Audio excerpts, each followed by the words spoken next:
আজকের আমাদের ক্লাসের টপিক হচ্ছে ভ্যারিয়েবল। ভ্যারিয়েবল লাইক আ কন্টেনার, যেখানে ডাটা স্টোর করা যায় মেমোরি ভ্যারিয়েবলের থ্রু।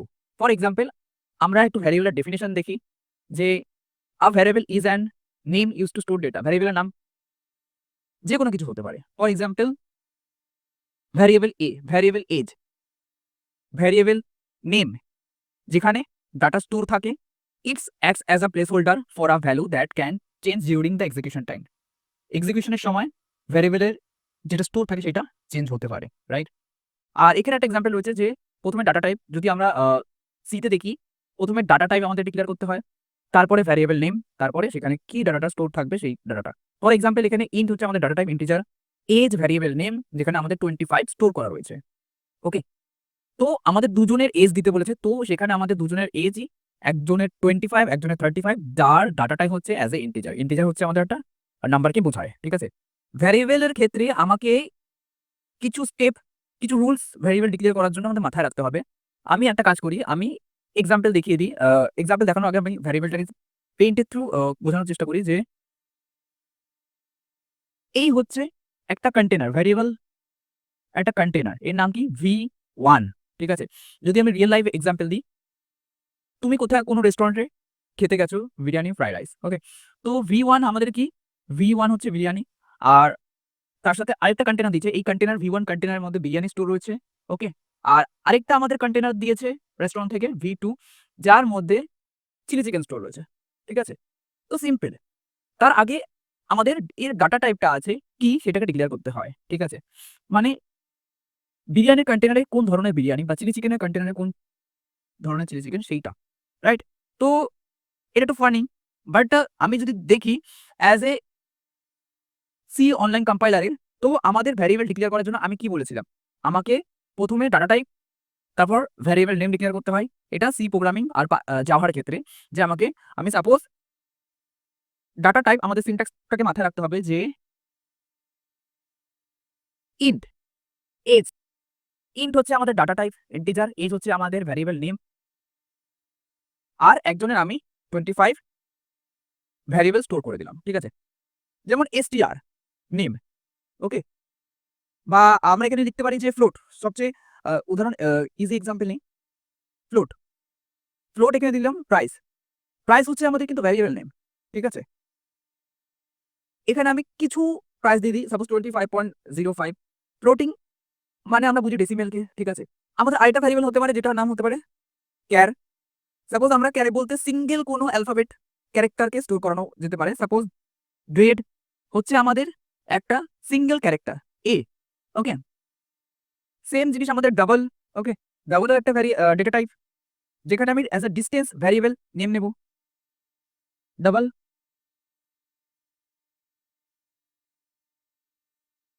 ডিস্টেন্স, যেখানে আমি কিছু কোনো একটা নাম্বার দিয়ে দিতে পারি, ওকে? ডাবল এর ক্ষেত্রে আমাদের যে সাইজটা হবে সেইটা অলওয়েজ 8 বাইটসে হবে। তো এইগুলো হচ্ছে আমাদের এজ, প্রাইস, গ্রেড, ডিস্টেন্স, এগুলো হচ্ছে আমাদের ভ্যারিয়েবল নেম, ওকে? আর ভ্যারিয়েবল লেখার জন্য আমাদের কিছু রুলস রয়েছে, যেমন can contain letter, digit and underscore, ঠিক আছে? সাপোজ আন্ডারস্কোর বলতে এখানে আমি বোঝাচ্ছি যে my age, my underscore age, ঠিক আছে? এই একটা কিন্তু ভ্যারিয়েবল নাম হতে পারে, মাই এজ, রাইট? সেকেন্ড হচ্ছে can not be C keyword. অবশ্যই মাথায় রাখবে যে ভ্যারিয়েবলে যাতে সি কিওয়ার্ডটা না ইউজ হয়, ঠিক আছে? Case sensitive, case sensitive like আমাদের দুটো এজ রয়েছে, ঠিক আছে? সাপোজ এই একটা এজ, আমরা আরেকটা ডিক্লেয়ার করলাম যেখানে আমরা ক্যাপিটাল এজ দিলাম, ঠিক আছে? এই দুটো এজ কিন্তু আলাদাভাবে রিপ্রেজেন্ট করবে। ক্যাপিটাল এজ মানে একটা হচ্ছে যেটা আমরা লিখি স্মল এজ, আর একটা হচ্ছে ক্যাপিটালাইজ, দুটোকে আলাদাভাবে রিপ্রেজেন্ট করা হবে, ঠিক আছে? যদি আমরা এখানে এজ দুটোকে সেম লিখি তাহলে দুটো সেমই বোঝায়, বাট এখানে এজ বা আমরা করে দিলাম এজ, এই দুটো কিন্তু আলাদা এজ, আলাদা ভ্যারিয়েবল হিসেবে রিপ্রেজেন্ট করা হবে, ওকে? আর কেস সেনসিটিভ তো বললাম। এবার আমাদের মেইন ডেফিনেশন হচ্ছে ডেটা টাইপ। ডেটা টাইপ বলতে আমরা এই ডেটা টাইপটাকে বুঝি, যেখানে যদি ডেফিনেশনটা একটু স্টাডি করি, আর data type in a programming specify that type of data that variable can store, ঠিক আছে? ডেটা টাইপ বলতে বোঝানো হচ্ছে যে ভ্যারিয়েবলের মধ্যে কোন ধরনের ডাটা স্টোর করা হবে, ঠিক আছে? Integer, character, string, sorry, double, float, এইগুলোর প্রত্যেকটা ডাটা টাইপ থাকে। এই ডাটা টাইপ উপর আমরা যে ভ্যারিয়েবলটা ডিক্লেয়ার করি সেই ভ্যারিয়েবলের ভিতরে আমরা ডাটাটা স্টোর করে থাকি। তো আমাদের ইন্টিজারের ক্ষেত্রে যে সাইজটা রয়েছে ইন্টিজার, এটা হচ্ছে int use to store whole number, যা সাইজ হচ্ছে 2 or 4 bytes depend on system. Range হচ্ছে আমাদের -32, 768 মাইনাস +32 767, বাইট হচ্ছে 2, তার সাথে 2, 147, 483, 6482 প্লাস 2, 147, দেখো এখানে একটা আছে -2, দুটো নাম্বার সেমই, ওকে, বাট এখানে 647 মানে 648 থেকে 647 4 বাইট। এটা হচ্ছে আমাদের 2 বাইটের আর এটা হচ্ছে আমাদের 4 বাইটের। সেরকম ক্যারেক্টারের একটা byte, okay, use to store single character, single a character বা বি ক্যারেক্টার এগুলোকে আমরা স্টোর করতে ইউজ করি। রেঞ্জ হচ্ছে -128 to 127 আর 0 to 255 আনঅ্যাসাইন ক্যারেক্টারে, ওকে। দেন আমাদের আছে ফ্লোটিং পয়েন্ট, 4 বাইট 6 থেকে 7 ডিজিটের আমরা লিখতে পারি, ওকে। দেন আমাদের রয়েছে ডাবল, 8 বাইটের, আমি বললাম একটু আগে 15 থেকে 16 ডিজিট অবধি আমরা লিখতে পারি, ওকে। তো আমরা একটা কি করব এখন, আমরা আমি এখানে কটা ভ্যারিয়েবলের এক্সাম্পল দেখলাম। নাও আমরা এর উপর ডিপেন্ড করে একটা ছোট্ট প্রজেক্ট তৈরি করব, ওকে। তো ছোট্ট প্রজেক্টটা হবে, আমাদের এজ ডিক্লেয়ার করা আছে, আমাদের দুটো এজ ডিক্লেয়ার করা আছে। তো আমি একটা কাজ করি, একটা গ্রেড করে দিই, মানে ক্যারেক্টারে করে দিই, সরি ক্যারেক্টারের করা আছে, আমাদের ফ্লোটেরও করা আছে, আমাদের ডাবলের করা আছে, কোনো অসুবিধা নেই, দুটোরই করা আছে, ওকে। তো এটা হচ্ছে আমাদের ইন্টিজার ভ্যারিয়েবল, এটা হচ্ছে আমাদের ফ্লোট ভ্যারিয়েবল, এটা হচ্ছে আমাদের ক্যার ভ্যারিয়েবল বা ক্যারেক্টার, আর এটা হচ্ছে আমাদের ডাবল ভ্যারিয়েবল, ঠিক আছে। এবার আমি এইটাকে জাস্ট সিম্পল প্রিন্টএফ করব, প্রিন্টএফ, যেখানে আমি এজ আমি স্ট্রিং লিখছি,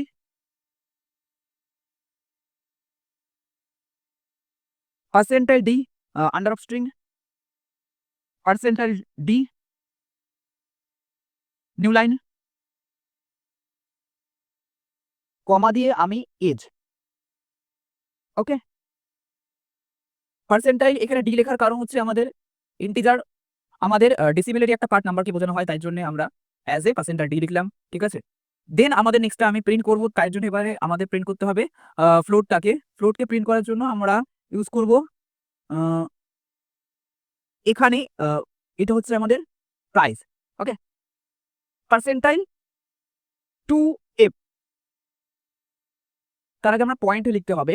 তো percentile point two f slash n, এখানে আমাদের আছে যে প্রাইস। এখানে একটা জিনিস মাথায় রাখবে যে পয়েন্ট টু এফ কেন এসে, দেখো আমাদের প্রাইসের যেটা রয়েছে সেটা বেসিক্যালি কিসের উপর হয়, আমি এগুলোকে কেটে দিই, এগুলো কেটে দিই, দেন আমরা ইয়েলোকে নিয়ে পেন নিয়ে নিচ্ছি এখানে, সাপোজ 25.28 পয়সা, রাইট। তো ডেসিমেলের আগে আর ডেসিমেলের পরে আমাকে কটা শূন্য বসবে বা কটা ক্যারেক্টার বসবে সেটাকে আমরা ডিক্লেয়ার করি, ঠিক আছে। আমি যদি চাই যে ডেসিমেলের পরে 4টে শূন্য বসুক বা 3টে শূন্য বসুক, তাহলে আমরা কি করবো এখানে, এটা আমরা করে দেবো 3, ওকে। তো এই জিনিসটা মাথায় রাখবে যে ডেসিমেলের পরে কটা শূন্য বা কটা আরো নাম্বার বসতে পারে, সেই হিসাবে এটাকে আমরা ডিক্লেয়ার করি, ঠিক আছে। তো আমাদের প্রাইজের ক্ষেত্রে 2 থাকে, তো আমরা তাই জন্য point two f for float, float যখনই আমরা ডিক্লেয়ার করবো, যেমন পার্সেন্টাইল ডি, তো এখানে আমাদের percentile F for float, new line, প্রাইসকে আমরা ডিক্লেয়ার করেছি, রাইট। এবার আমরা নেক্সট লাইনে যাচ্ছি, আমাদের রয়েছে ক্যারেক্টারের ক্ষেত্রে আমরা সি আমাদের পার্সেন্টাইল, ঠিক আছে। তো প্রাইস লোকাল আমাদের গ্রেড, আর এটা হচ্ছে আমাদের C, percentile C new line, আর এখানে আমরা যে গ্রেডটা আছে সেটাকে ইউজ করব। আর তার সাথে আমাদের রয়েছে একটা ডাবল, যেটা আমরা লার্জ অ্যামাউন্টের ক্ষেত্রে ইউজ করতে পারি, ঠিক আছে। তো আমি এখানে লিখে দিচ্ছি লার্জ অ্যামাউন্ট, আর এটারও সেম, কিরকম করে আসবে ডাবলের ক্ষেত্রে, যে dot two e slash n new line, ঠিক আছে। ডাবলটাকে আমরা ই হিসাবে ইউজ করি, পার্সেন্টাইল ই, আর আমাদের ডেসিমেলের পরে কটা শূন্য হবে সেটা আমরা এখানে ডিক্লেয়ার করেছি, আর এখানে আমরা ডিস্টেন্সটাকে নিয়ে নিই, ওকে। তো আমি যদি এখন এগুলোকে রান করাই, তাহলে আমাদের কাছে একটা এরার এসছে। তো এরারটা আসার কারণ হচ্ছে আমাদের এখানে কমা কোটেশন অ্যাড করতে হবে, ওকে। তো আমাদের চলে এসছে, এখানে আমাদের ডিস্টেন্সটাতে কিছু সমস্যা ক্রিয়েট করছে, সেটা হচ্ছে percentile dot E slash new line, ঠিক আছে। লার্জ অ্যামাউন্টের ক্ষেত্রে, হ্যাঁ আমাদের লার্জ অ্যামাউন্টের ক্ষেত্রে, আমাদের লার্জ অ্যামাউন্ট এখানে কি ছিল এরকম, ঠিক আছে? তো এটাকে আমাদের শর্ট করে বুঝিয়েছে 26 1.26 সামথিংকে বুঝিয়েছে। আমরা যদি এটা ৩ টে অ্যামাউন্টের করে দিই আর এটা যদি আমরা ৪ টে অ্যামাউন্টের করে দিই, এখন যদি রান করাই তাহলে আমাদের কি হবে 1.25 ই প্লাস 20 ঠিক আছে? এখানে আমাদের ডেট প্রিন্ট হয়ে গেছে 25.5 প্রিন্ট হয়ে গেছে। আর এখানে আমাদের 25 এজ প্রিন্ট হয়ে গেছে। আমি এখানে একটা প্রাইসের ক্ষেত্রে বলছি, যদি আমরা এখানে ৩ লিখে দিই তাহলে দেখো কি হবে? আমাদের প্রাইস বেসিক্যালি কি ছিল? তো আমাদের প্রাইস ছিল আ দেখো ৩ টের আমার চলে এসেছে, ঠিক আছে? 0, 50 আমাদের যদি এখানে 25 ও থাকে তাহলে এখানে আমরা 25 পয়েন্ট সরি 52 যেহেতু আমরা ৪ কিন্তু আমাদের এখানে কি ডিক্লেয়ার করা হচ্ছে ৩ হিসাবে, তো আমাদের এটা নিচ্ছে যে 52 ওকে? এবার যদি এইটা 5 এর থেকে বেশি হয়ে যায়, যদি 6 করে দিই তাহলে আমাদের কি হবে? 0, 53 হয়ে যাবে। আমি বলেছিলাম যে 5 এর থেকে বেশি অ্যামাউন্ট থাকলে সেটা একটা নিয়ে নেয়। সাপোজ এখানে এটাকে আমি কাটি। এখানে আমাদের কি রয়েছে সাপোজ আ 12.32 ওকে? তাহলে এটা কিন্তু 12.32 হবে। ওকে? বাট যদি সরি এটা নয়, আ এখানে আমি এটাকে মুছি। ঠিক আছে? এটাকে মুছে আমি কি করছি 12.326 তাহলে এটা কি হয়ে যাবে 12 পয়েন্ট যদি আমি দুটোতে নিই, এখানে যদি আমি ইউজ করি 0.2 তাহলে এটা হবে 12.33 ওকে? কারণ আমাদের যেহেতু এখানে 6 রয়েছে তার জন্য এটা 2 টা হয়ে যাবে আমাদের 3 তে। এই যে রুলসটা আছে সেটা এখানে ইউজ করা হচ্ছে। সিম্পল। ওকে? তো এই হলো আমাদের ভ্যারিয়েবল। আর আমাদের ডাটা টাইপের আরো অনেক ধরনের ডাটা টাইপ আছে এই ৪ টে ডাটা টাইপ ছাড়া। ইন্টিজার, ক্যারেক্টার, ফ্লোট আর ডাবল, যেগুলো আমরা আপকামিং ভিডিওতে আলোচনা করব।